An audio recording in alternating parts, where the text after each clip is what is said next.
दोस्तों, आज हम आपके सामने लाने जा रहे हैं 14 अगस्त 1947 की उस काली रात का सच, जिसे जानकर आप भी हैरान रह जाओगे। वह रात जिसने हिंदुस्तान का इतिहास, भूगोल, भविष्य और सोच को ही बदल दिया था। आखिर उस रात ऐसा क्या हुआ था कि लाखों लोग दिल्ली की ओर चल पड़े। दिल्ली में 14 अगस्त की शाम से ही जोरदार बारिश हो रही थी। रात करीब 9 बजते बजते दिल्ली की रायसीना हिल्स पर करीब 5 लाख लोगों का हुजूम आ उमड़ा था। बारिश अभी जारी थी। रात करीब 10 बजे पंडित जवाहरलाल नेहरू, सरदार पटेल, डॉक्टर राजेंद्र प्रसाद और माउंटबेटन वाइसराय हाउस पहुंचे। अब 12 बजने में कुछ ही मिनट बाकी थे। तब पंडित जवाहरलाल नेहरू ने 2 लाइन कहकर अपना भाषण शुरू कर दिया था। At the stroke of the midnight hour, when the world sleeps, India will awake to life and freedom. आज जैसे ही घड़ी की सुइयां मध्य रात्रि की घोषणा करेगी, जब सारी दुनिया सो रही होगी, और तब भारत जीवन और आजादी की करवट के साथ उठेगा। और चंद मिनटों में 12 बज गए थे और 15 अगस्त का यह दिन भारत के लिए खुशियां लेकर लौटा था। 200 सालों बाद ब्रिटिश हुकूमत से देश आजाद हुआ। अब हर तरफ खुशी का माहौल था, तो वहीं दूसरी तरफ एक ऐसी दर्द भरी दास्तां हमारी चौखट पर दस्तक दे चुकी थी, जिसे भुलाए भी नहीं भूला जा सकता। दरअसल में इसका कारण था बंटवारा, भारत और पाकिस्तान का बंटवारा। अंग्रेजों को यह कतई बर्दाश्त नहीं था कि हिंदू और मुसलमान एक रहे। आखिरकार उन्होंने भारत को 2 टुकड़ों में बांट ही दिया था।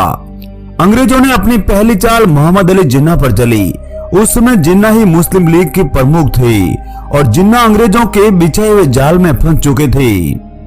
जिन्ना ने एक नया मुल्क बनाने का फैसला कर लिया था और एक नया देश पाकिस्तान बनाने की जिद पर अड़ गए थे, जिसका खामियाजा हजारों लोगों ने अपनी जान देकर चुकाया था। लोगों ने निर्णय लेने की क्षमता तक खो दी थी, क्योंकि रिश्ते तो सरहद के दोनों तरफ थे। आखिर जाए तो जाए कहां? दोस्तों, बंटवारे का दर्द दोनों ओर सहा था, वह चाहे भारत हो या फिर पाकिस्तान। केवल एक फैसले की वजह से लाखों लोगों को मौत के घाट उतार दिया था। 20वीं सदी की ऐसी तबाही उनके जीवन में पहली बार आई थी। कुछ महीने पहले जो देशवासी, वह चाहे हिंदू हो या मुसलमान, हर मुश्किल घड़ी में कंधे से कंधा मिलाकर चलते थे, वही आज बंटवारे की वजह से एक दूसरे के जान के दुश्मन बन बैठे थे। लोगों में इंसानियत खत्म हो गई थी।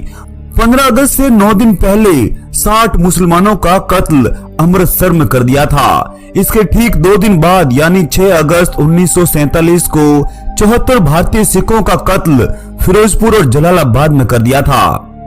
अब हिंदू और मुसलमान एक दूसरे के खूनी दुश्मन बन चुके थे। हर रोज दिन दहाड़े हजारों लोगों का कत्ले आम शुरू हो गया था। यह सब यही खत्म नहीं होता है।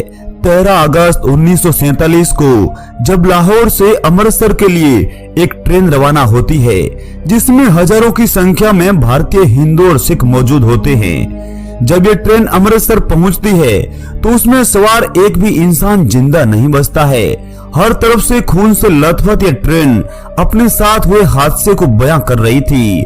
हर तरफ लाशों के ढेर नजर आ रहे थे। हजारों हिंदुओं और सिखों को मौत के घाट उतार दिया था। और उस ट्रेन के आखिरी डिब्बे पर जो कुछ लिखा था वह हैरान करने वाला था। डिब्बे पर लिखा था, पटेल और नेहरू के लिए आजादी का यह तोहफा। और उस वक्त दिल्ली स्टेशन से पाकिस्तान स्पेशल ट्रेन लाहौर के लिए रवाना होती है, जिसमें हजारों की संख्या में पाकिस्तानी नागरिक मौजूद होते हैं। जैसे ये ट्रेन पटियाला पहुंचती है तो हजारों भारतीय लोगों ने ट्रेन को चारों तरफ से घेर लिया था और बदला लेने के लिए ट्रेन में सवार पाकिस्तानी नागरिकों को मौत के घाट उतारना शुरू कर दिया था। और जब ये ट्रेन लाहौर पहुंची तो ट्रेन लाशों से भरी हुई थी।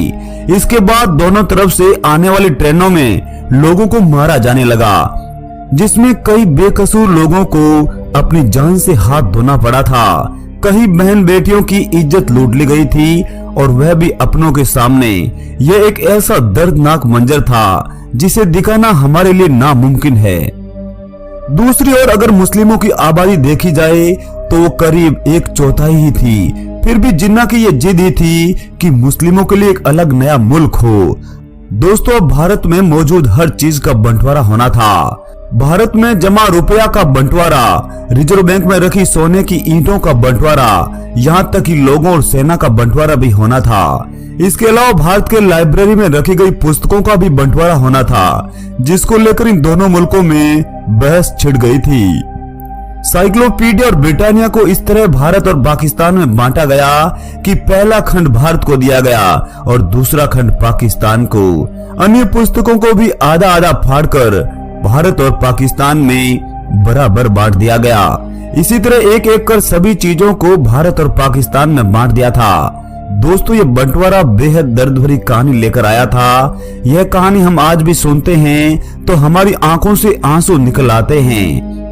और इसी तरह जिन्ना का एक अलग नया मुल्क पाकिस्तान बनाने का सपना साकार हो गया था। दोस्तों हमारे चैनल को सब्सक्राइब जरूर कीजिएगा, साथ ही लाइक का बटन भी दबाइएगा। जय हिंद, वंदे मातरम।